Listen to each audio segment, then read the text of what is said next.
dès que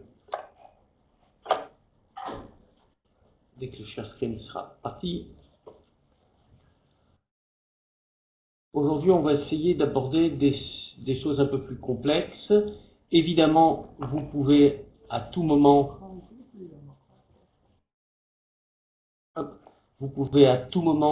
poser des questions sur le chat auxquelles je répondrai en direct. J'attends avec impatience que mon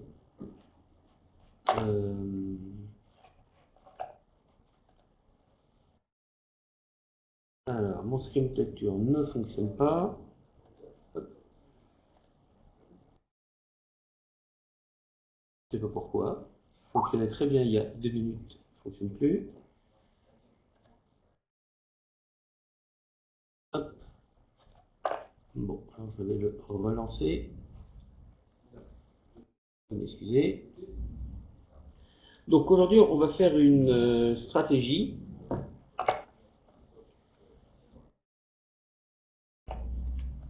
basée sur le scalping, mais on va y introduire beaucoup d'autres choses. Bon, mon screen sharing ne fonctionne toujours pas.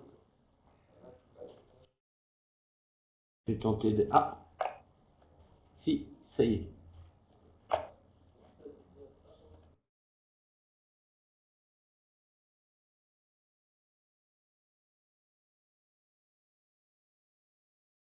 Alors, dites-moi, est-ce que c'est bon? Est-ce que vous voyez tout? Gita, si tu es là, et j'imagine que tu es là puisque je vois que ça bouge. Parfait, donc si jamais vous voyez pas bien tout ça, vous me le dites. Donc, qu'est-ce qu'on veut? On va faire une stratégie où on veut d'abord vérifier le spread. Deuxièmement, vérifier que deux petites bougies, on va prendre des bougies de 10 secondes, que deux bougies consécutives vont dans le même sens. Puis, on va calculer un take profit et un stop loss basé sur le spread. On va déterminer par le calcul un volume de transaction qui soit une fonction de de l'argent qu'on a, de notre equity. Après, on va fermer toutes les positions où on va prendre une action. On va faire une action si notre use of leverage, si notre usage du leverage est supérieur à tel ou tel chiffre qu'on pourra déterminer par calcul. Et enfin, on va tout fermer et on ne va plus ouvrir de position à partir de vendredi 17h GMT pour éviter de rester ouvert le week-end. Voilà. Alors, on y va. D'abord, bon, vous savez, déjà je vais y aller, je vais faire ça assez rapidement. On va d'abord filtrer par instrument. Donc, hop. Puis on va filtrer par période. Alors là, je vais vérifier quelle est la période par défaut. Je vois que c'est 10 minutes. Moi, j'aimerais 10 secondes. Puisque ça va aller assez vite. On va chasser les pipes. Période. Hop. Là, vous savez, je vous ai déjà montré. Je clique ici. Hop. Et mon lien devient pourpre.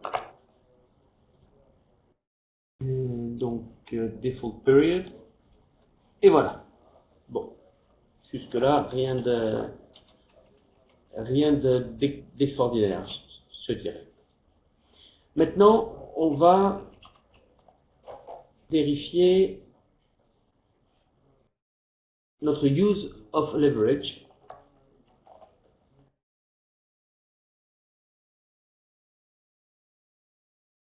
Et on va dire que si on a un use of leverage qui est déjà au-dessus de, mettons,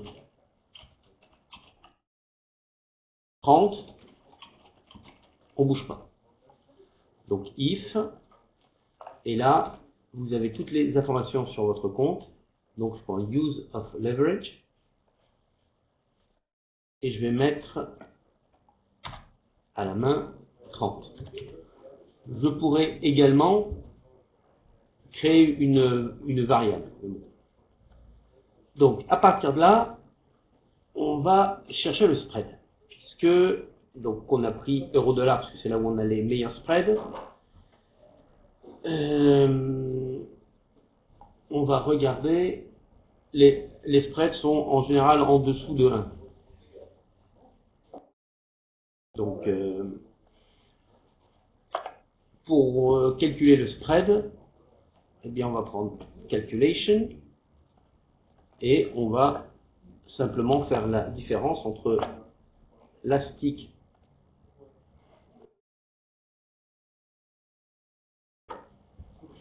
ask, l'astic bid, et là, la variable qu'on va créer, c'est le spread, tout simplement. Donc si le use leverage est 30 ou inférieur, on continue. Sinon, on repart là. Et ça continue. Attention, settings, je ne veux pas additionner les deux prix, ça n'aurait aucun sens. Je veux les soustraire, ce qui va me donner le spread. Maintenant, je vais vérifier que le spread est acceptable pour ma stratégie. C'est-à-dire que si le spread est trop élevé, ça n'aura pas un énorme intérêt, puisque je vais mettre des take profit et des stop loss assez étroits, histoire qu'ils couvrent le spread et les commissions. Donc, je ne veux pas un grand spread. Voilà. Donc, je vais continuer. Alors, if spread. Donc là c'est pareil, je pourrais créer une variable ou simplement faire 0,0,01. Voilà. Donc si le spread est inférieur à 0,0001, alors je continue.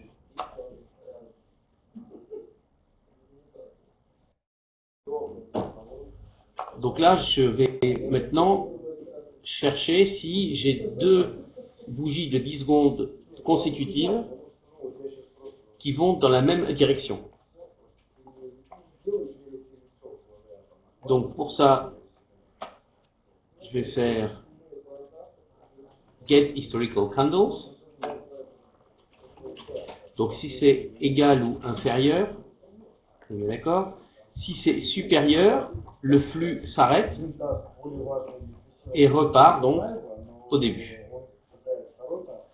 Et là, on repart. On vérifie le use of leverage, on recalcule donc 10 secondes plus tard, à la prochaine bougie, on recalcule le spread, on vérifie si le spread va bien,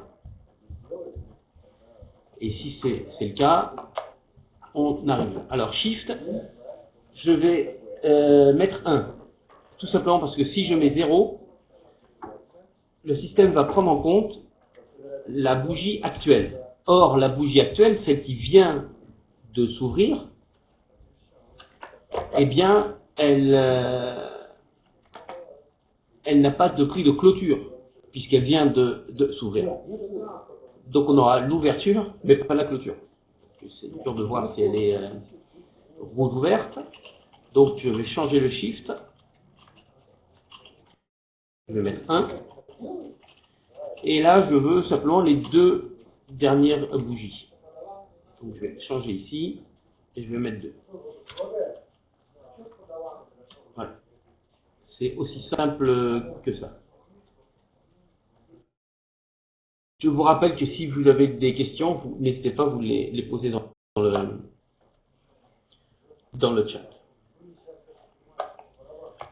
Bon, alors là je mets 2 bougies, output value. Là je vais renommer ma variable. Essayez toujours de donner des noms qui veulent dire quelque chose à vos variables. Sinon vous allez vous retrouver à gauche là avec var 11, var 12, var 13, var 14, var 15. C'est pas terrible comme idée, hein. Il faut bien le dire. Donc on va appeler ça 2 dernières bougies. Save. Et maintenant, je vais utiliser le loop viewer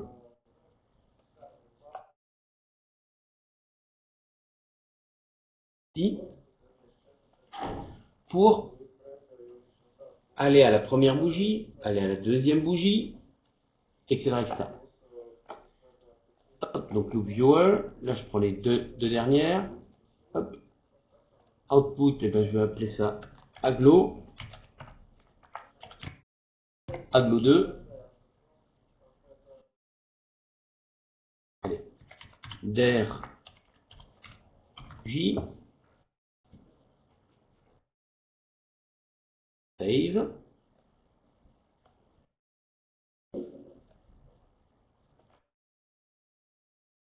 Et maintenant, je vais simplement comparer pour chaque bougie le prix d'ouverture et le prix de fermeture. Donc j'ai ici 2 aglo der bougies, candle open et candle close.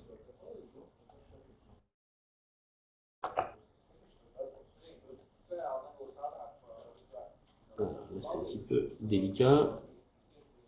Voilà. Je compare l'ouverture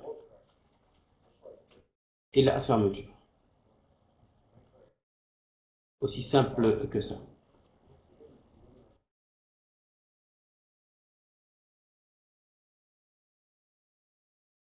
Donc, si jamais, je vais prendre maintenant Calculations, si jamais le Open est inférieur au Close, ça veut dire que la bougie monte. Donc je vais créer ici quelque chose qui s'appelle Counter Long. Je peux le donner un nom français. Hein.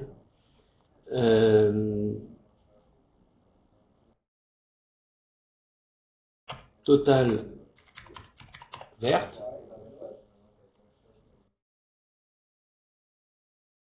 J'ajoute 1 et ça me donne mon nouveau total.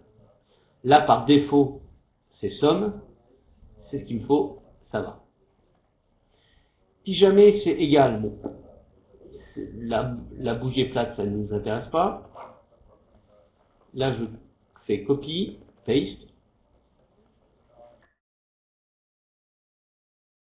Et si jamais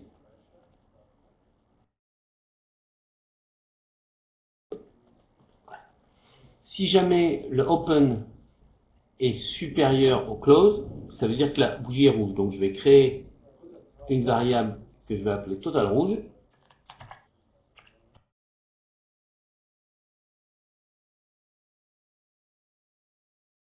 Et que je vais incrémenter de 1.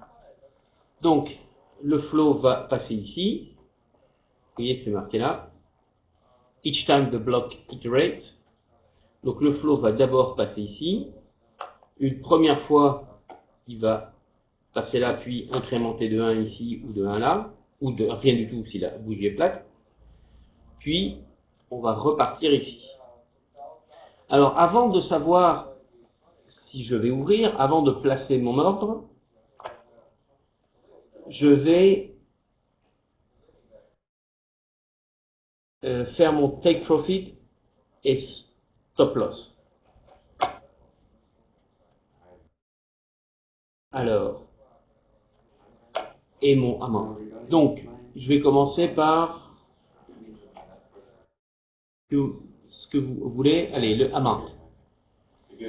Donc là, je vais utiliser calculation expression. Je vais vous expliquer pourquoi. Et ça, c'est important. On voit souvent des gens qui ont un peu de mal ici. Donc, je vais dire que je veux que mon amount, c'est-à-dire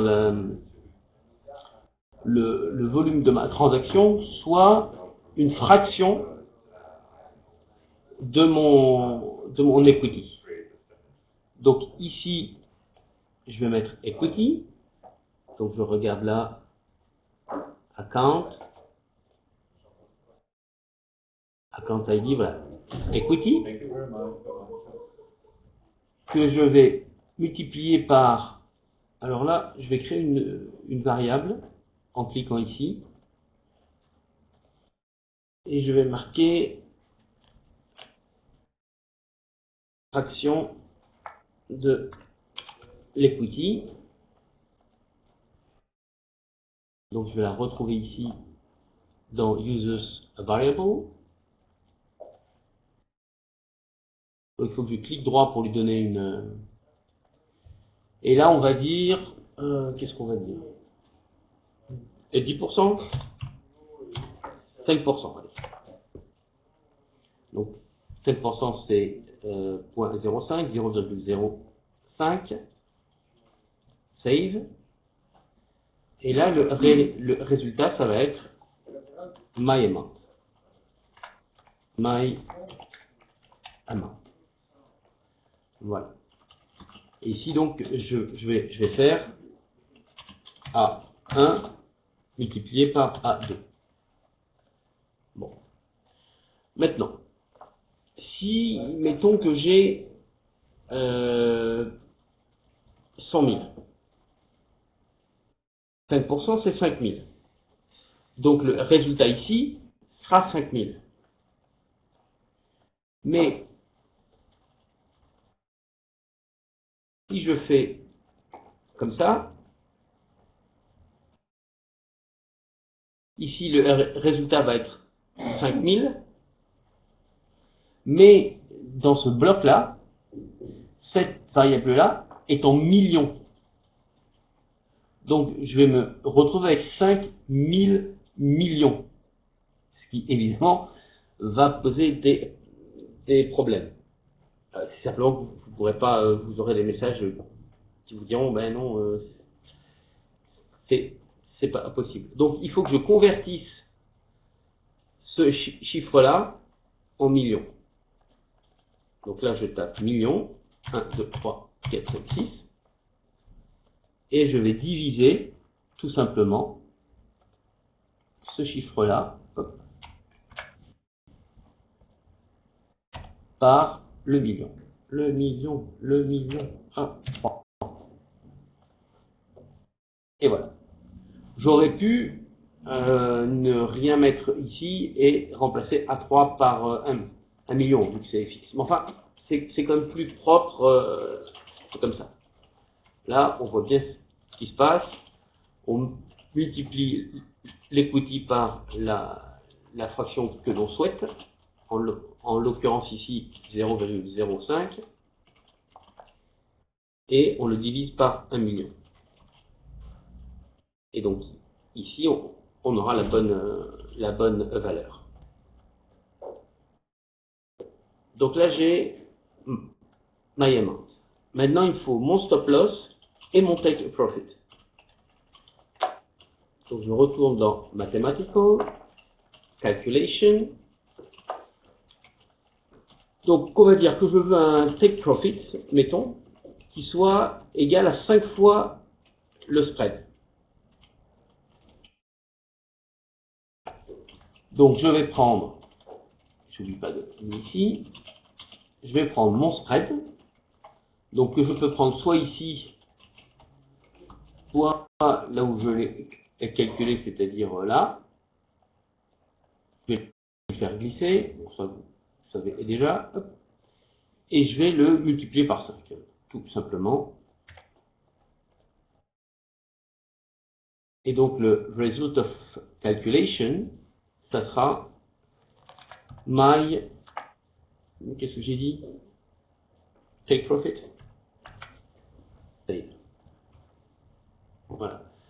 Je pourrais donc créer une variable, puisque après quand je vais tester ma stratégie sur les données historiques, je vais me dire tiens, c'est mieux si je fais 6, ou si je fais 7, ou si je fais 8, etc.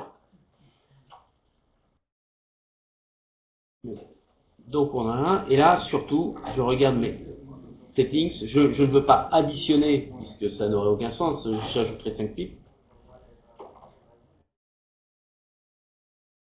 Je veux multiplier, et voilà. Et de la même manière, hop, je vais calculer mon stop loss. My stop loss. Save. Donc là 5, allez, on va mettre un stop loss de 10. Pourquoi pas? Il n'y a pas de raison. Donc, on va reprendre depuis le début. Donc là, j'utilise la... Vous voyez, en français, on dit la roulette, la petite roue de la souris pour zoomer et dézoomer.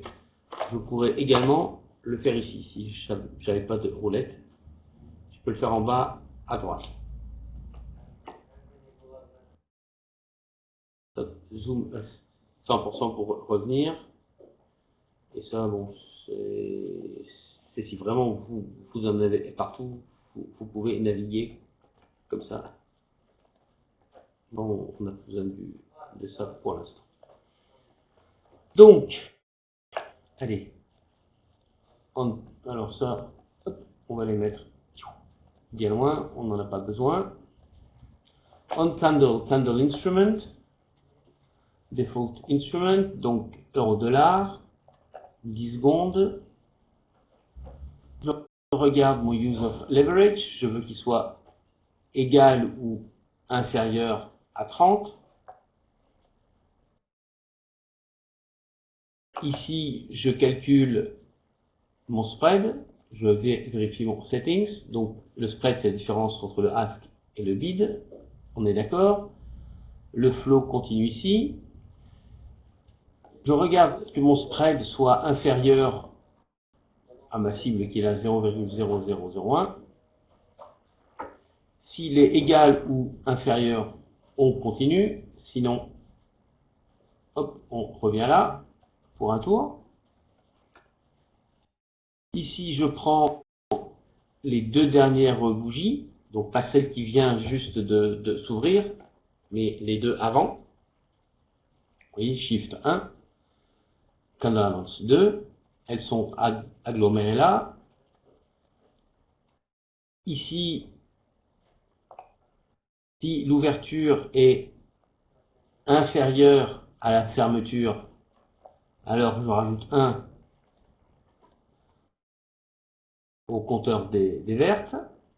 Si l'ouverture est supérieure à la fermeture, hop, je rajoute 1 au compteur des rouges.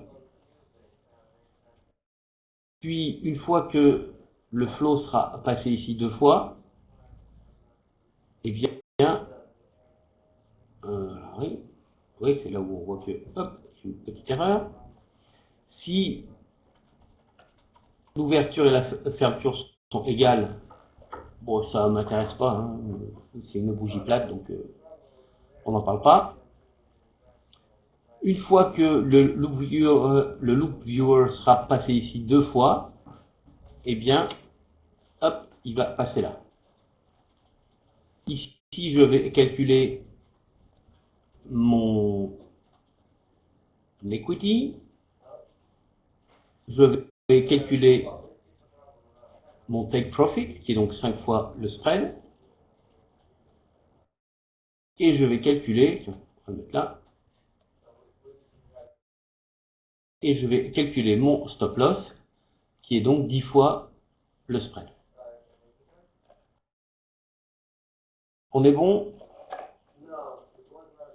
Allez, maintenant, on va voir si on veut ouvrir ou pas. Donc pour ça, je prends logical, if. Donc if total verte égale. Alors là, il me semble plus judicieux quand même de faire un.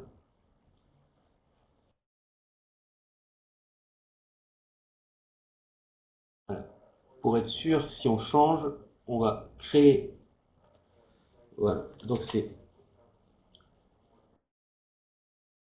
nombre de bougies. Hop, là, vous voyez, ça ne fonctionne pas. Variable name is incorrect. Vous ne pouvez pas laisser d'espace. Donc, nombre de bougies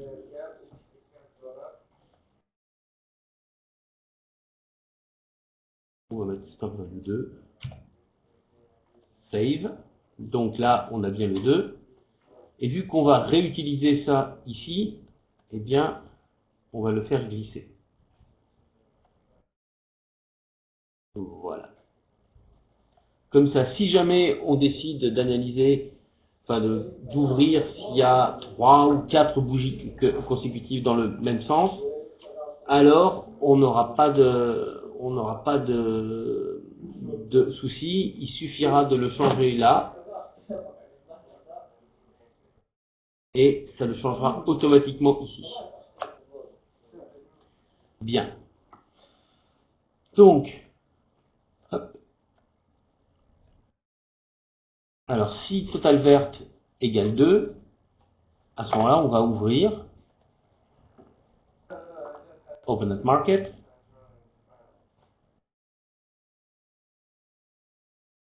On va ouvrir un buy.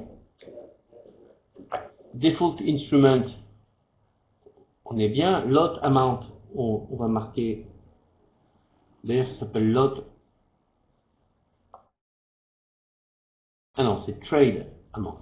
On est d'accord. Donc, my amount. Hop là. Default slippage. Alors là, regardez ce qui va se passer. Non. Default slippage, on est chez 5. Bon, on est content. Default stop loss. Alors là, regardez ce qui va se passer. Attention. Hop. Oh, ça marche pas. Pourquoi? Alors ça, c'est une question qui revient de temps en temps. Vous voyez les couleurs là?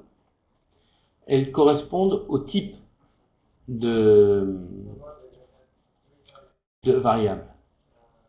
Donc là, je vais créer une variable. Bon, déjà, je vais enlever celle-là. Voilà. Donc là, je vais créer une variable. Et au lieu de mettre double, je vais mettre integer. Et là, je vais l'appeler my stop loss. Save.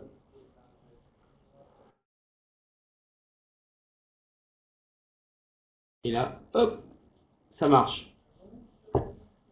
D'accord? Et j'oublie pas de mettre ici my stop loss là.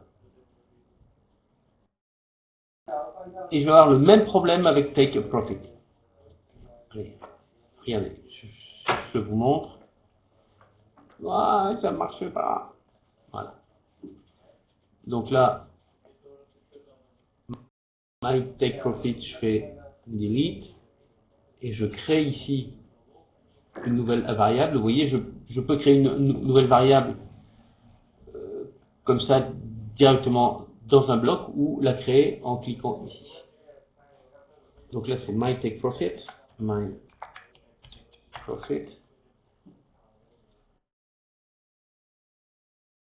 save, d'accord, hop, here, my take profit, save, que je vais donc mettre ici, et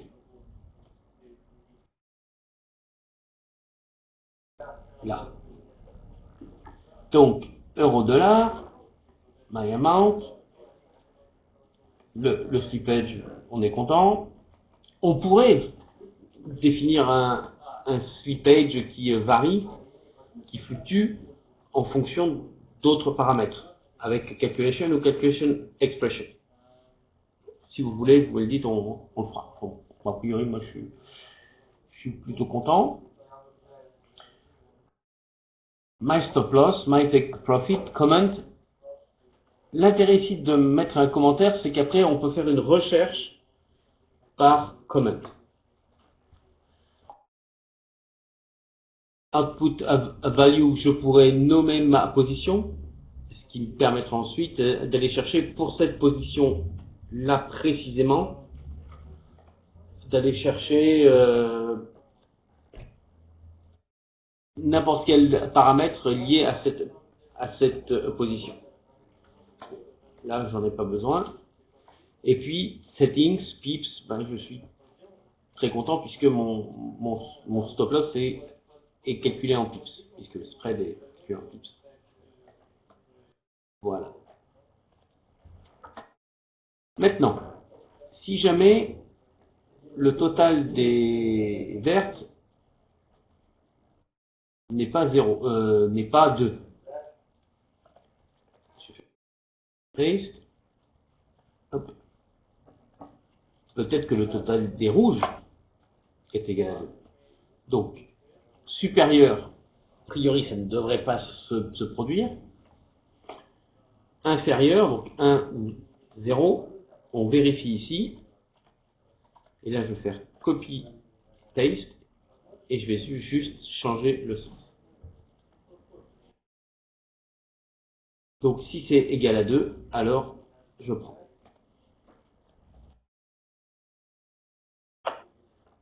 Voilà, c'est aussi simple. C'est aussi simple que ça. En fait, non, c'est pas aussi simple que ça. Parce que là, imaginez, j'ai deux bougies rouges consécutives. Donc, total rouge va être de 2. Donc, le flow va arriver là. Total rouge 2, j'ouvre.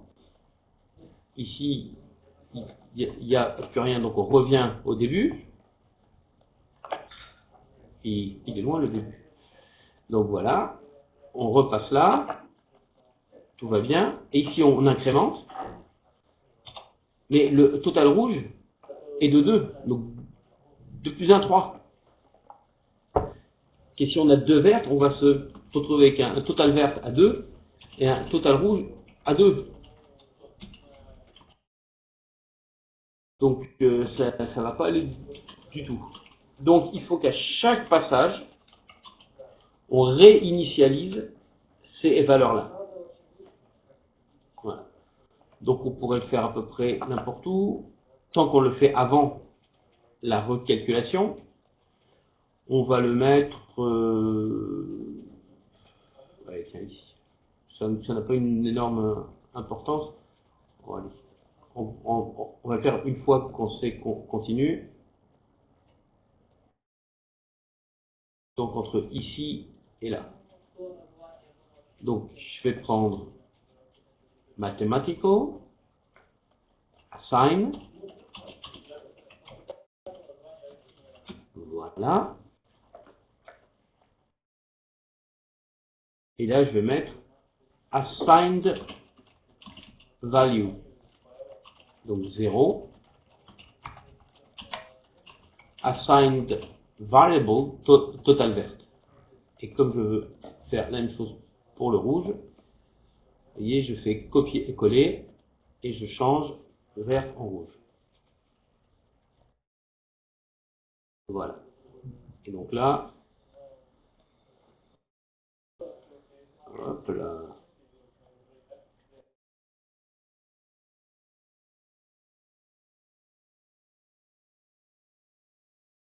Hop. Donc on vérifie. Alors là, on voit tout de suite qu'il y a une erreur, puisque là, vous voyez, la ligne est blanche. Ça veut dire qu'il y a une rupture. On va la trouver très vite. Donc si le spread est égal ou inférieur à ma cible, hop, j'assigne la valeur 0 à total rouge. Je continue là et hop, vous voyez, c'est redevenu pourpre. Et j'assigne la valeur 0 à total verte. Et là, je peux continuer. Bon, et bon, on est allé assez vite, hein, parce que dans une demi-heure, on a fait tout ça. Mais il me semble qu'on avait une autre,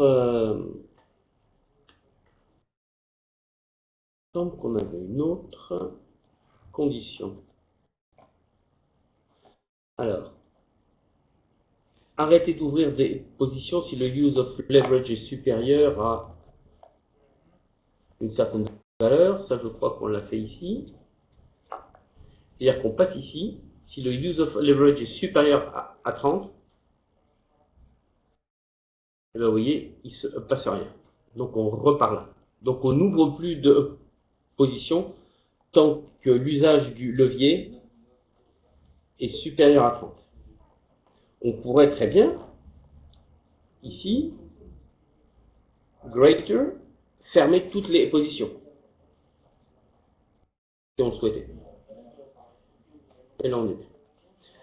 Bon, maintenant, je ne veux pas laisser de position ouverte, hein, quand on fait du scalping, je ne veux pas laisser de position ouverte et je ne veux pas ouvrir de nouvelles positions après vendredi 17h. Voilà. À 18h, on a le levier du week-end, donc là ça devient beaucoup plus compliqué. Donc je vais vérifier à chaque fois le jour et l'heure. Alors, bon, ça alors je pourrais le mettre à peu près n'importe où. On va le mettre au début, hein, ça semble plus décent. On va le mettre. Donc, on va chercher.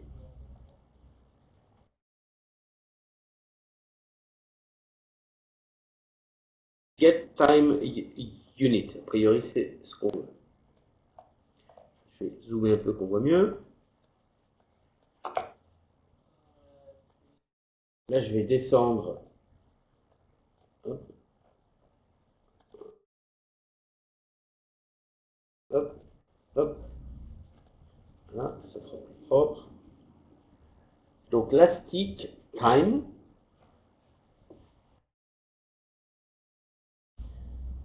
Settings, je veux le jour de la semaine. On est d'accord. Et là, je vais appeler ça jour. À nouveau, donner des noms qui veulent dire quelque chose. Donc, je vais intégrer ça ici.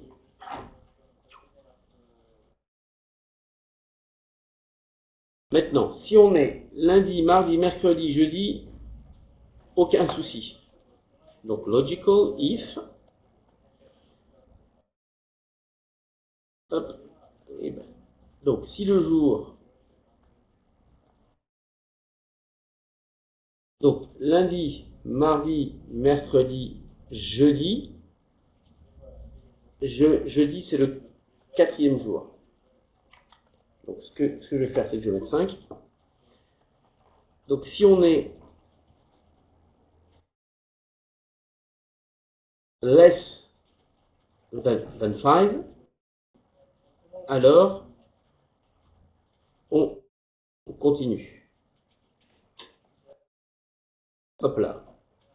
Dimanche, c'est 7. Hein. Donc, less than 5, c'est bien lundi, mardi, mercredi, jeudi.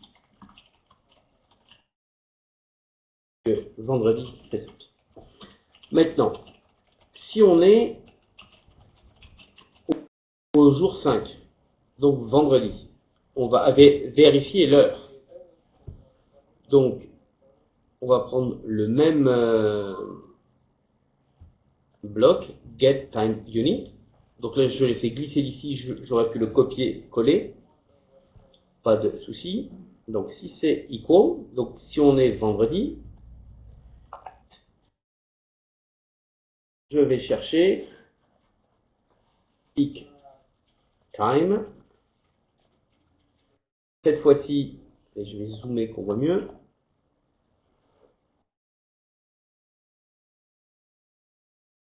Je vais prendre l'heure et je vais appeler ma variable, évidemment, heure. Donc, ça, pas de souci. Save. Alors, maintenant, je vais prendre mon if, logical, if.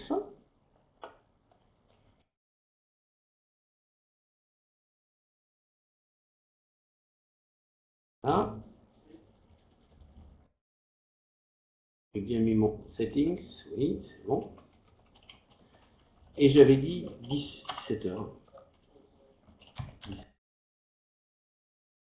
Voilà.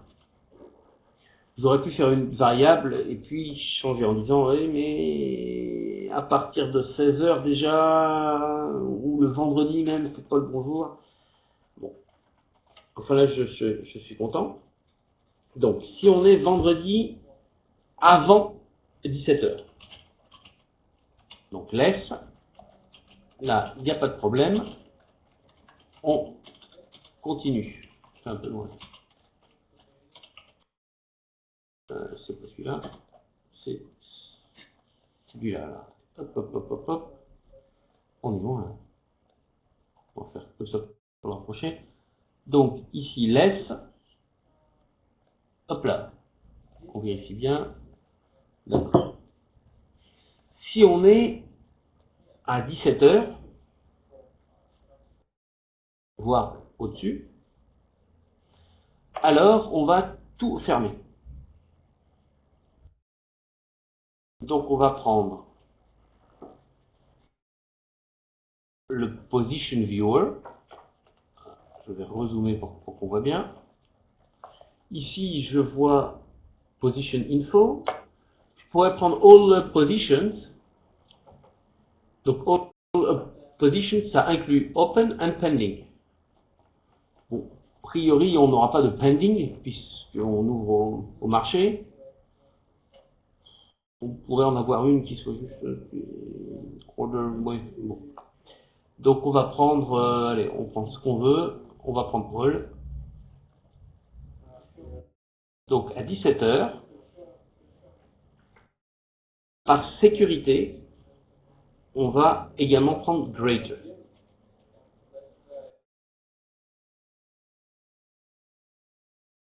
Tout simplement, il pourrait y avoir voilà, une position qui ne se ferme pas parce que use of faible. Bon, voilà. Ça, à partir de 17 heures, de toute façon, à partir de vendredi 17 heures jusqu'au lundi suivant, on vérifie qu'on n'a rien d'ouvert et on ferme et on ferme et on ferme si jamais c'est ouvert. Donc, all positions, on va l'agglomérer dans une variable qui s'appelle mes positions. Save. Et là, on va prendre utilities. Autrement, on va prendre trading, évidemment. Close and cancel position. Cycle ends. On va prendre ça plutôt. Hop. Et là, on va fermer mes positions. Donc en fait, c'est un peu comme un loop viewer, le position viewer, mais spécialisé dans les positions. Donc, à partir de vendredi 17h, on ferme. Une fois que ça c'est fait, une fois qu'on a tout fermé, vous voyez ici, là, on pourrait arrêter la stratégie. Mais ça faudrait dire que ça ne repartira pas lundi. Donc en fait, je ne fais rien. Ça veut dire que on va revenir ici. Et ça va repartir. Donc on va vérifier. Toujours bien. Il me reste 9 minutes. On est exactement dans les temps. Oui, donc. On passe ici euro-dollar, on passe ici 10 secondes. Get time unit. Day of week, jour. Là on est bien. Si on est less than 5, c'est-à-dire avant vendredi, mais après et dimanche, hop, c'est parti. Si on est au-dessus, il ne se passe rien. Si on est pile poil vendredi, hop, on passe là, on vérifie le settings, hour. Bien, heure 17h. Si on est en dessous de 17h, donc jusqu'à 16h59. Jusqu'à 16h59, hop, on continue. Voilà. Si on voulait mettre 17h30, eh bien, on ferait juste un étage de plus où on irait chercher les minutes. On pourrait même mettre 17h, 30 minutes, 40 secondes. Voilà, on est bien. Donc, en dessous de 17h, on repart.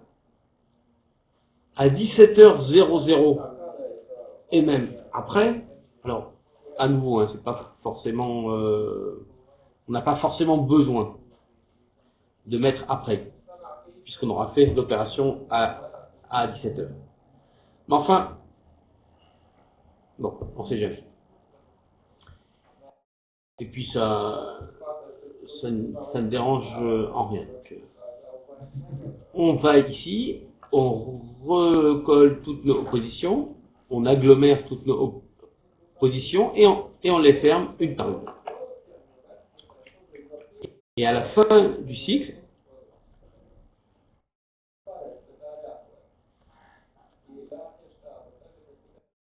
eh bien, on repart ici. Voilà. On pourrait d'ailleurs, à la fin du cycle, mettre un petit, j'aime bien ça, mettre un petit sound alert. Alors, des fois, les gens mettent un sound alert et nous disent oui, mais ça ne fonctionne pas. Vous voyez ici, par défaut, quand on teste la stratégie, ça ne sonne pas. Ça ne sonne pas. Beep on back testing, et ça, par défaut, ça ne sonne pas. Donc là, il faudrait mettre yes. Et puis, on peut choisir oh yeah. Bref. Bon. Si on met rien, ou on pourrait mettre un stop strategy, ce qui arrêterait la stratégie vendredi à 17h00. Et à ce moment-là, évidemment, ça ne repartira pas. Si on met rien, eh bien, on repart au point d'entrée ici et on vérifie toutes les valeurs. Voilà, donc, je vais utiliser la touche contrôle ici pour faire hop, hop, create group, que je vais appeler filtre, instrument et période.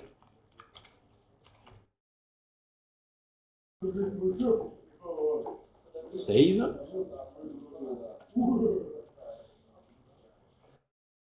Après,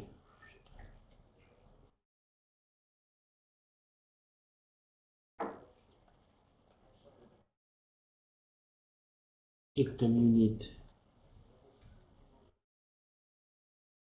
control choke, create group,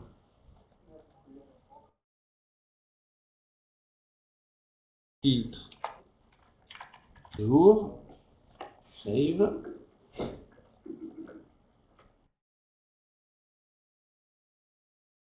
Hop, contrôle choke,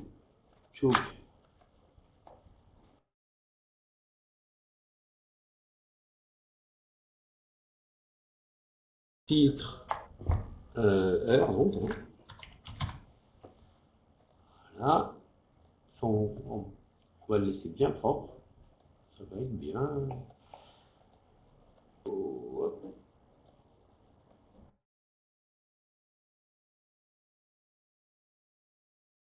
Voilà, vous voyez de temps en temps le petit lien s'efface, mais bon.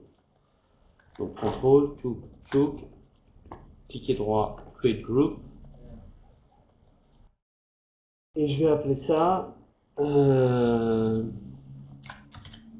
fermer position. Là, on continue. Donc use of leverage.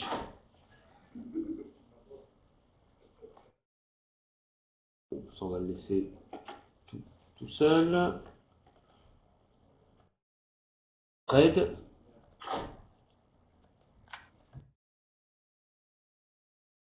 Create group. Je vais vérifier thread. Hop, save. Après,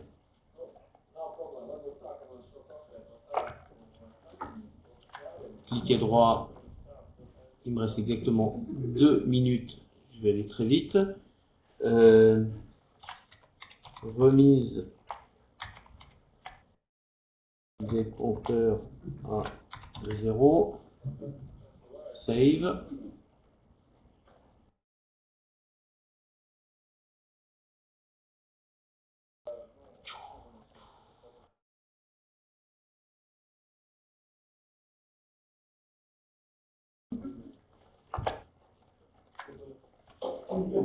Create group.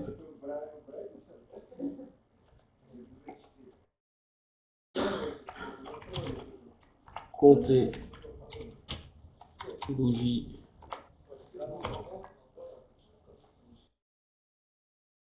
rouge et verte. Il me reste 1 minute. Je suis désolé, Gita ou Paulina, je vais être 1 minute en retard. Non, je ne vais pas vous faire ça. Enfin, vous avez que compris le principe. Après, vous allez créer des groupes pour agglomérer vos blocs, pour avoir une belle stratégie bien propre. Et oui, je sais, je peux oublier, mais il y a Dirk après moi qui va vous faire le webinaire en allemand. Et donc après, eh bien, il ne me restera plus qu'à faire compile build. Il faut évidemment que je vite. Hop.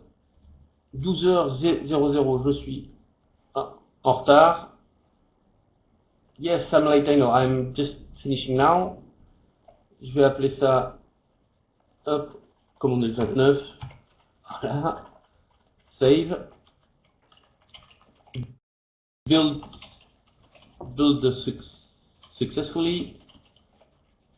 Et voilà. En un petit peu moins d'une heure, si on compte la présentation, on a construit notre stratégie et voilà tout ce que ça nous aurait coûté si on l'avait codé à la main. Et voilà, je vais laisser